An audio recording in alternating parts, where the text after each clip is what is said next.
کربلا کے میدان میں جو ہوا سو ہوا.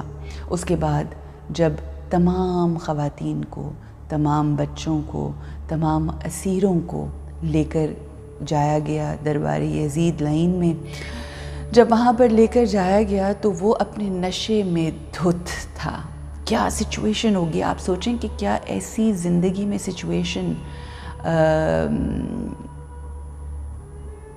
مطلب ہم تو چھوٹی چھوٹی سچویشنز میں اتنا پریشان ہو جاتے ہیں، اس سے زیادہ گمبھیر اور مشکل سچویشن ہوگی کہ جہاں پر پورا خانوادہ جو ہے اس کے ساتھ کیا ہوا، تمام جتنے بھی شجاع مرد تھے ان کے ساتھ کیا ہوا. مگر ایک وہ جو لٹا پٹا قافلہ ہے جب آیا دربار یزید میں تو وہاں پر وہ اپنے بہت، جسے کہتے ہیں نا کہ دنیاوی شو شاہ کے ساتھ بیٹھا ہوا تھا، اور وہ کہنے لگا کہ دیکھو اللہ نے تمہارے ساتھ کیا کیا، اور قرآن کی آیتیں بولنا شروع ہو گیا. وَتُعِزُّ مَن تَشَاءُ وَتُذِلُّ مَن تَشَاءُ، وہ جسے چاہتا ہے عزت دیتا ہے. دیکھو مجھے کیسی عزت دی ہے اللہ نے، اور دیکھو تمہیں نعوذ باللہ کس طرح سے رسوا و ذلیل کیا ہے، نعوذ باللہ.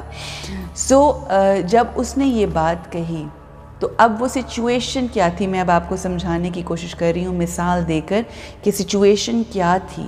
کس طرح سے آقائے دو جہان کے گھرانے کی خواتین نے، بچوں نے اور وہاں پر بزرگوں نے کس طرح سے ڈیٹیچ ہو کے، اس سچویشن سے ڈیٹیچ ہو کے جو اس سے پہلے ہو گزرا، کہ جو ظلم اور ستم سہا اور اپنی آنکھوں سے دیکھا کتنی ٹرومیٹک، وہ ان سب چیزوں سے ڈیٹیچ کر کے، اور کہاں سے پاور دی ہوگی، ان نمازوں سے، اللہ سے کنیکٹ کر کے ڈیٹیچ ہو کے.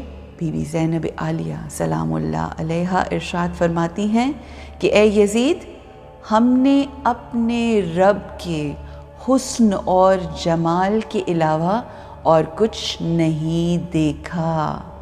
آپ یہ سوچئے کہ یہ بات ایسے ہی نہیں کہی جاتی. وہ جو وہاں پر مجمع تھا، جو حد تک کر رہا تھا، جو نعوذ باللہ گندے جملے کس رہا تھا، جو نیگیٹیوٹی کے پہاڑ بولی جا رہا تھا، اس کو کیا ارشاد فرماتی ہیں، یہ کیا تھی؟ یہ تھی ڈیٹیچمنٹ بی بی زینب عالیہ سلام اللہ علیہا کی. یہ تھی ڈیٹیچمنٹ ان تمام بیبیوں کی، وہ جو وہاں پر موجود تھیں، کہ وہ کیا کچھ دیکھ کر آئی ہیں. یہ تمام پاورز ہمارے اندر ہیں. ہم نے اگر بی بی زینب عالیہ اور تمام کرداروں سے یہ پاورز ہیں، یہ کوالٹیز اگر نہیں سیکھیں تو پھر ہم نے کیا عزاداری کی؟ کیا ہم نے عزاداری کا حق ادا کیا؟ لبیک یا حسین، لبیک یا حسین،